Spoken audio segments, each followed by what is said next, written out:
राजीव मामा और आज़ाद के बीच इस अजीब सी खामोशी को आज़ाद ये बोलकर तोड़ती है, अरे मामा जी, आप? What a pleasant surprise. मुझे पता होता तो मैं जल्दी आ जाती। वो एक्चुअली मेरे फ्रेंड्स ने एकदम से सरप्राइज पार्टी अरेंज कर ली थी। बहुत सारे फ्रेंड्स थे, मना करना मुश्किल हो गया था।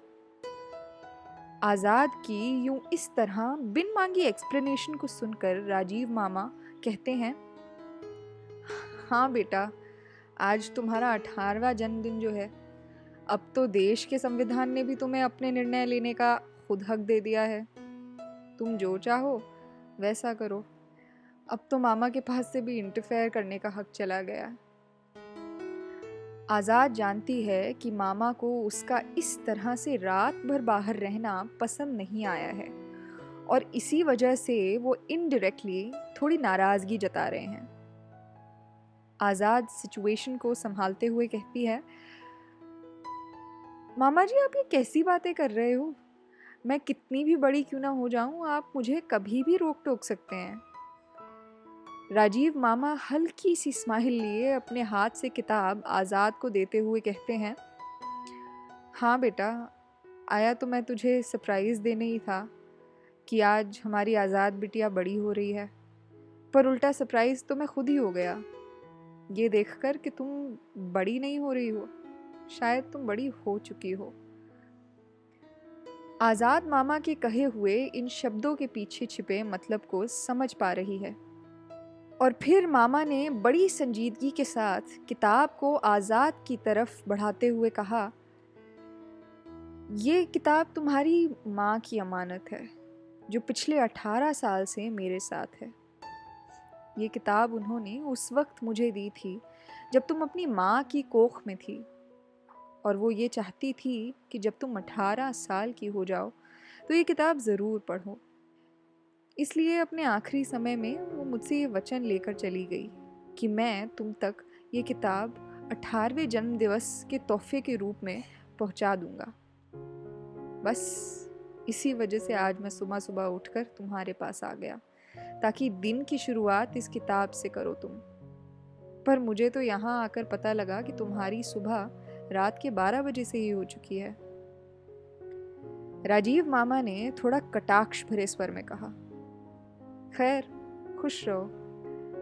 जन्मदिन की शुभकामनाएं देते हुए और आज़ाद के सर पर प्यार का हाथ फेरते हुए मामा थोड़ी निराशा से भरे हुए धीरे धीरे कदम बाहर की ओर बढ़ाते चले जा रहे हैं और आज़ाद थोड़ी एम्बैरेसमेंट के साथ उन्हें जाते हुए एक टक देखती रहती है।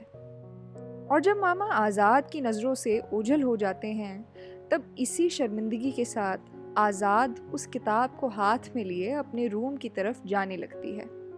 आज़ाद सोच रही है कि मैं तो जैसे अपना घर, पापा, बहनें, मामा सब भूल कर बैठ गई हूँ। मेरा भी घर परिवार है, सब लोग हैं, पर यहाँ जब से आई हूँ मुझे कुछ भी याद नहीं रहता, सबके बारे में भूल गई हूँ। फिर कुछ सोचकर आज़ाद के चेहरे पर स्माइल आ जाती है और आंखें चमक उठती हैं। अब आज़ाद सोच रही है कि मैंने तो जैसे राज के साथ अपनी एक अलग दुनिया बसा ली है और ये एक ऐसी दुनिया है जहाँ पर मेरे और राज के अलावा शायद और कोई नहीं है। यही सब सोचते हुए आज़ाद अपने कमरे की तरफ चलती चले जा रही है, जैसे अभी भी वो उसी नशे में है जिस नशे से वो पार्टी से लौटी है, और ये नशा है राज का। आज़ाद सोच रही है कि राज ने मेरी जिंदगी को कितना बदल दिया है।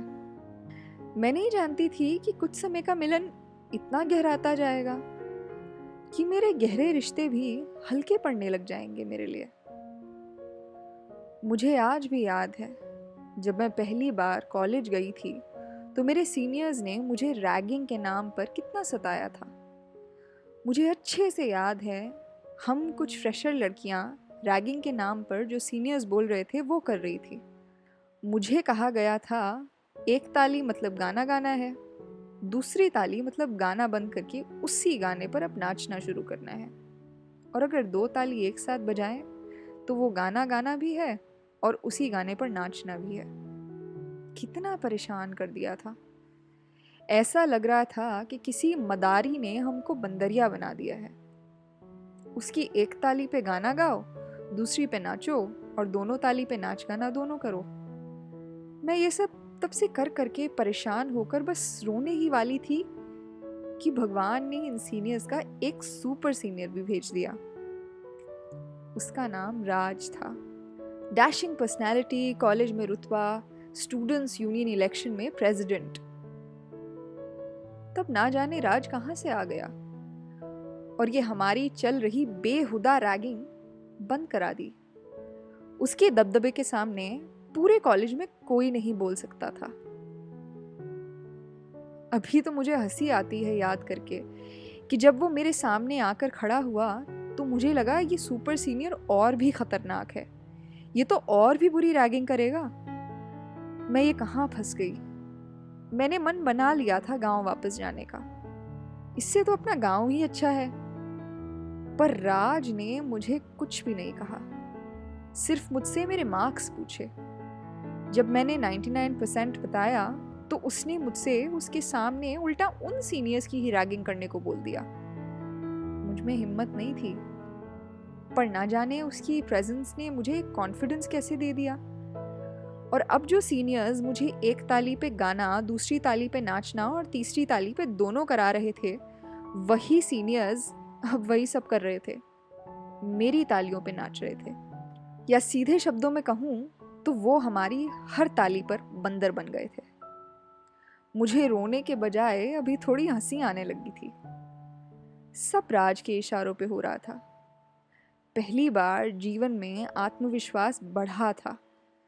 मुझे डर था कि कहीं राज के जाने के बाद ये सीनियर्स हमें वापस ना परेशान करें, पर राज ने मुझे जो उस दिन कहा वो मैं आज भी महसूस कर रही हूँ। उसने मुझे कहा कि मैं दबे हुए व्यक्तित्व में ज़रूर जी रही हूँ, पर फिर भी मुझ में आसमान छूने की ताकत कहीं छुपी बैठी है। राज ने कहा कि मुझ में कुछ तो बात है जो उसका ध्यान खींच ले आई मेरी तरफ। उसने मुझे भरोसा दिलाया कि उसके रहते मुझे डरने की ज़रूरत नहीं है, और अगर मैं उसकी स्टूडेंट यूनियन में एक्टिव हो जाऊं तो कोई भी मुझे डराने की हिम्मत तक नहीं कर पाएगा। नया नया कॉलेज, मैं डरी सहमी सी। मैंने उस दिन राज को स्टूडेंट यूनियन ज्वाइन करने के लिए डर के मारे हाँ कर दी, पर मुझे नहीं पता था कि वहाँ से सफ़र शुरू हो रहा है मेरे इस नए रिश्ते का। मैं इंट्रोवर्ट से एक्सट्रोवर्ट हो रही थी, जीवन डल से एक्टिव हो रहा था, और राज अच्छा लगने लगा था। उसके फादर बिल्डर हैं, उनकी पहुंच बहुत बड़े बड़े पॉलिटिकल लीडर्स तक है। राज खुद भी कॉलेज के बाद बिजनेस के साथ साथ पॉलिटिक्स में एक्टिव होना चाहता था, और उसका रंग ढंग, पहनावा, चलना उठना, मिलना मिलाना सब मुझे आकर्षित करने लगा था। कब ये 2 साल बीत गए, मैं और राज पास आ गए, पता ही नहीं चला। मेरी जिंदगी सिर्फ और सिर्फ राज में सिमट गई। मेरा हर रिश्ता हल्का होता रहा, और राज का रंग मेरे जीवन में गहराता गया, और मेरी जिंदगी रंगीन बनती चली गई। और अब मैं राज का दिया हर रंग सजाने लगी हूँ।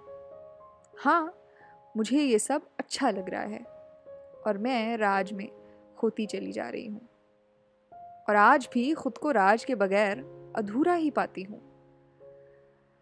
मामा का ऐसा सरप्राइज हो जाना लाजमी है। अब मैं वो आज़ाद नहीं रही जिसे वो गांव से लेकर आए थे। उस आज़ाद को तो राज के प्यार ने पूरा ही बदल दिया है। मैं निखर गई हूँ, संवर गई हूँ। मैं आज़ाद थी, मैं आज़ाद हूँ, मगर दरअसल मैं राज का प्यार हूँ। बस इसी राज के नशे में चूर आज़ाद अपने बिस्तर पर आकर गिरती है, और उसे अब कुछ होश नहीं रहता कि उसके हाथ से किताब कब पास रखी टेबल पर से फिसल जाती है और वो गहरी नींद में सो जाती है, थकी बेहाल। आज़ाद राजीव की दी हुई किताब का क्या करेगी? राज के प्यार का नशा आज़ाद पर और क्या रंग दिखाएगा? जानने के लिए इंतज़ार कीजिएगा 3rd एपिसोड का।